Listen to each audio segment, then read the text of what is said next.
The Chinese approach to the Maldives is actually symptomatic of its broader approach to our region. And the reality is that they treat these smaller countries as pawns or as proxies in a bigger game to contain or to neutralize India's influence. What they don't understand is that dollars and cents are not going to buy them the kind of influence that they are trying to get, because the cultural and other links with India are something which they cannot replace.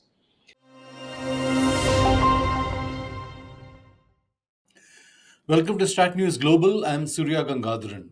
A few days ago in the Maldives, President Muizzu's party, the People's National Congress, won a landslide victory in the parliamentary elections, winning 71 of 93 seats. What does that mean for India Maldives relations? Does it imply that China has won this round, or are we putting too much of emphasis on this India China narrative?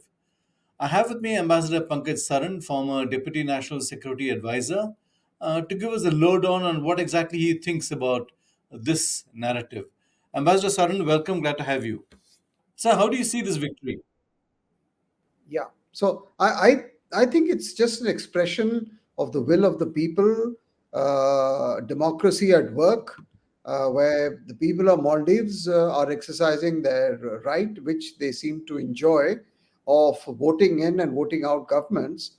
And we should actually look at it only from that point of view, that here is a small nation, very, very difficultly placed in terms of geography, more than 1,000 islands, somewhat cut off from the mainland and the mainstream, facing so many challenges. So it's actually good to see democracy at work, and the people there in the Maldives, both the political class and the citizenry, seem to be committed. Because you remember, I mean, they've gone through a difficult period. I mean, of a very turbulent history, including 30 years of the rule of Mahmoud Abdul Qayyum, Yeah. which ended, just 15 years ago. And so, stabilization of their democracy has also taken time. I mean, they've had 3 or 4 presidents since 2008, Yeah. and some of them have served a full 5-year period. And and we've had excellent relations with many of their presidents. So I would regard it as that, and I would not like to see it only through the India China prism. Mhm. What, in your sense, are the issues that motivated the kind of result we have seen? Is it presumably purely domestic issues and local issues? I think so. I think he struck a chord, President Muizzu, with and the MDP, with the people. Obviously, his agenda has caught the imagination. I think we have to keep in mind that the previous president and the previous government, which was there, they actually were in position during the pandemic. They had to handle the post-Ukrainian fallout. We know that tourism took a huge fall in the Maldives, which directly impacts on revenue, foreign exchange, employment, everything else. So obviously, and then on top of it all, there was this running battle, more or less, between Mohammad Nasheed and Mohammad Soli, the president and the speaker, which actually weakened the MDP. So you had that, plus you had the overhang of these extraneous external crises impacting. And I think in the midst of all that, President Muizzu came across as someone who was a breath of fresh air, perhaps. And he's in, and of course, he's got a right of center agenda, which is quite evident. And he also, by the way, I think has been quite upfront in being very nationalist and saying they don't want any foreign presence, and that has been translated into this India Out campaign. But I don't think that was the primary driver of his victory. But it was a part of that agenda that he kind of espoused. Now, I'm given to understand that elections in the Maldives tend to be a cycle. A pro-Indian party coming in, followed by someone who is not so pro-Indian. Do you agree with that view?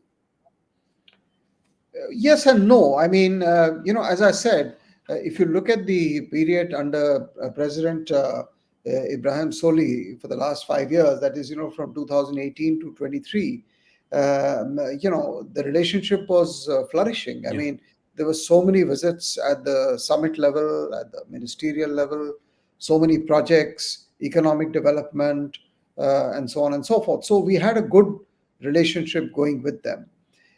We had a difficult period in the 5 year period before that under President Yamin, but we had a fairly good period during President Mohammad Nasheed. Yes, there Yeah. are cycles of good and bad relations with the Maldives, but I think what is actually important to understand is that geography is a big determinant. We are, whether you like it or not, the preeminent power in the region. And I think everyone in the Maldives understands and recognizes this fact. And the question only arises as to how we exercise that natural predominance, and how do we play our cards, and how does Maldives play its cards.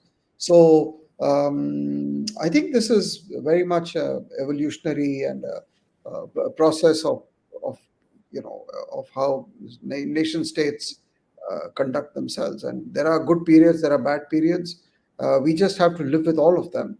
And this is applicable not just to the Maldives, but to almost every single neighbor we have.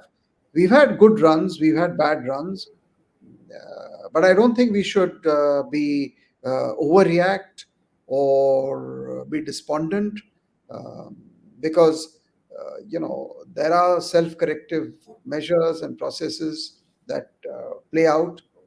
What we actually have to do is to be able to convey to the people of the other country that India's approach and relationships are driven by the priorities of the neighboring country, and are conducted in a manner and at a pace and a scale with which the neighboring country is comfortable. I mean, that's really, we don't want to impose anything on anyone.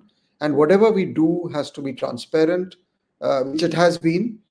And it has to actually add to the welfare of that country. Mhm. The is the population there? Um, what are their senses about India? I mean, I'm just trying to understand here. How do they see India? We're close by. Obviously, we are of help to them. But does that also kind of increase the sense of insecurity? I've been to the Maldives a couple of times.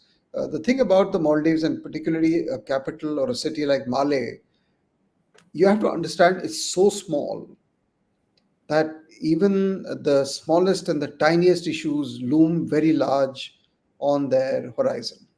So it's a very small, it's a insular, and therefore you have to treat them very, very carefully.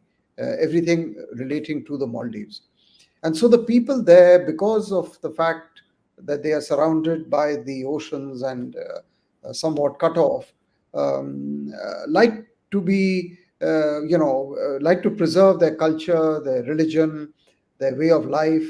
Um, but on the other hand, they are also one of the best destinations for tourism, particularly high end tourism. So they Yeah. actually have a natural inclination to welcome foreigners.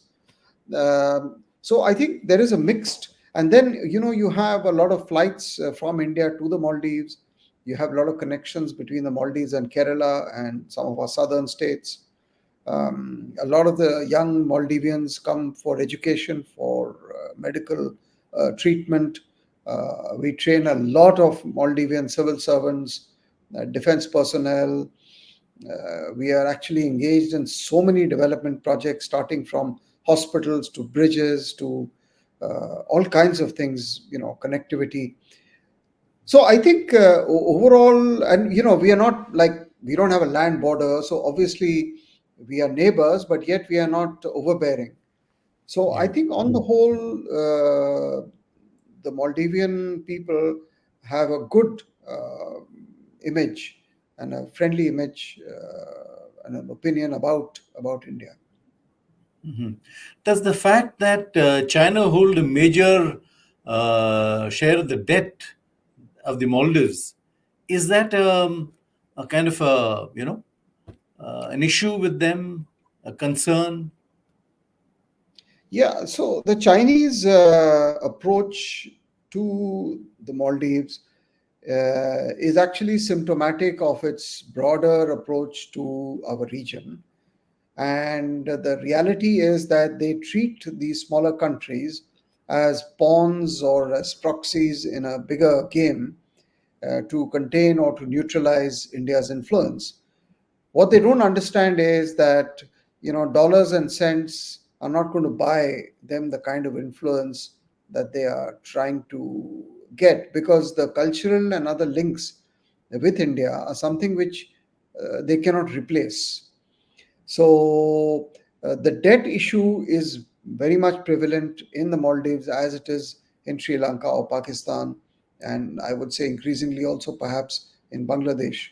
That is why the new Nepalese government, sworn in a couple of months ago, despite being friendly to the Chinese, has refused any loans under the so called BRI initiative from the Chinese. So there is Yeah. pushback by smaller countries against Chinese development strategies. And everyone actually has become much more wary. You know, we have offered to bail out, and we have bailed out the Maldives, both in terms of, let's say, currency swap arrangements, purchase of their treasury bills, providing fairly substantial grants, loans at highly concessional rates. So we've been right up there trying to prop up and help them financially. And I think we will continue to do that. The Chinese model uh, is definitely come under scrutiny, and it is being questioned because of the track record of what is happening in the other smaller neighbors, uh, because of Chinese strategies that have been followed. Would you say that we read the tea leaves in the Maldivian elections correctly? I mean, what is your sense of how we are able to gauge, how things go there electorally? Yeah, I know. I think, I mean, obviously, look, I think I'm not, of course, privy to the government sources, I mean, information, but my Yeah. impression is that we were aware of the MDP's gains in the last election, the presidential election. And we also were aware of MDP's popularity prior to the parliamentary elections. And we had a sense that this is going to be the likely turn of events. And the fact is that, as I said, these are cyclical developments, and um a lot has to do with their own internal difficulties, their own internal dynamics. And they've gone through very, very difficult, turbulent, and uh, you know, periods of political stability and maturity. So I think people here knew that this is what is going to happen. The question was, of course, of the degree and the extent. But obviously, when the president is in such supreme control, and things are still very fresh. I mean, he just took over in November, so we're talking just 4 months. Yeah. So he's still very new, and that euphoria is still there. But I think we've been handling it well. We've offered some concessions to them as they requested. We've also been fairly practical in terms of discussing with them the re-stationing of Indian personnel, technical teams. So, we actually have been very responsive and sensitive to the public opinion in the Maldives. Mhm. But So, at in the that same time, sense, and yeah, but I'm saying at the same time, we have a history of a relationship which cuts yeah, across every single domain, whether it is defense or economic or financial or cultural or trade. I mean, there are so many linkages. So I don't think anyone in the Maldives is making the case for cutting off the India Maldives relationship. I don't think that is, in fact, indeed at all the demand. In fact, we will, I'm sure, I have no doubt, in the coming months and years, find return of stability to the relationship. The only thing which we should, watch out for is, for example, if the Chinese were literally and figuratively fishing in troubled waters, which is what hmm, they would probably, do be yeah, tempted to do. And we should assume that they would do that. But history has shown that these kind of strategies work only to an extent. Beyond a point, yeah, they can't and they don't really succeed. I mean, it's like India, unnecessarily dabbling in China's proximity or its periphery or its neighborhood. This is basically a game which everyone can play. It's not just what China can do in our neighborhood. Every country has a neighborhood. Every country has yeah, small neighbors. Every country has small neighbors who are scared or who are concerned about a larger neighbor. So, in fact, Chinese have greater reasons to be worried about how their own smaller neighbors look at them. yeah, yeah. So, my last question, sir. You see any major changes in the way we approach the Maldives, our relations with them? I think for the moment, I would suspect that Delhi is going to be cautious. It is going to allow the dust to settle.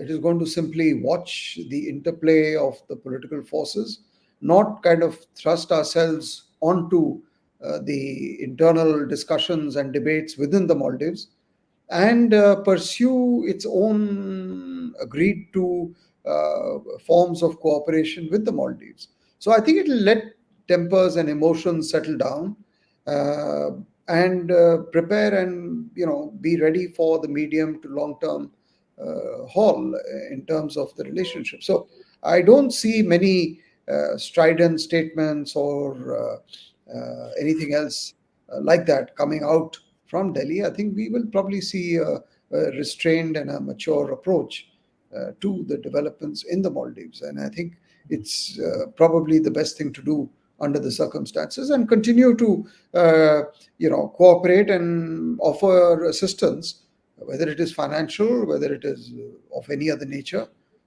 to the Maldives. The fact is that because of geography, our security is interlinked, and this is a fact of nature of life.